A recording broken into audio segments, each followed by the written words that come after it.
আমি আপনাদেরকে কিছু এই যে এটা দেখে কি মনে হইতাছে, রমাদান আসছে না? হ্যাঁ, সবাইকে রমাদান মোবারক।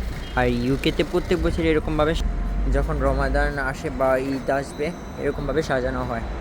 এটা এখানকার নেচারই বলতে পারেন, যে কোনো টাইমে সব জায়গায় এরকমভাবে সাজানো হয়। বিশেষ করে যেসব এলাকায় মুসলমানরা বেশি আছে ওইসব এলাকায় এরকম করে সাজানো থাকে। দেখতে পাবেন এরকম ছোট ছোট করে রমাদানের জন্য করে সাজায়। এটা লেস্টার এরকম, লন্ডনে কিন্তু আরও সুন্দর করে করে এসবগুলো। তো লেস্টারে যেহেতু লেস্টার এতটা করে না, গ্রাহ্য করে না। তো সবাইকে রমাদান মোবারক। আমরা আপনাদের একদিন আগে রোজা রাখবো, একদিন আগে ঈদ শেষ করে ফেলবো, তো একটু ফাস্টে হয়ে গেলো আর কি। আমরা আগামীকাল রাতে ভাত খাবো, দেন রোজা রাখবো। আপনারা আই থিঙ্ক মার্চের 1 তারিখে ভাত খাবেন, 2 তারিখে রোজা রাখবেন। আর আমাদের রোজা শুরু হবে 1 তারিখ থেকে। তো সবাইকে রমাদান মোবারক।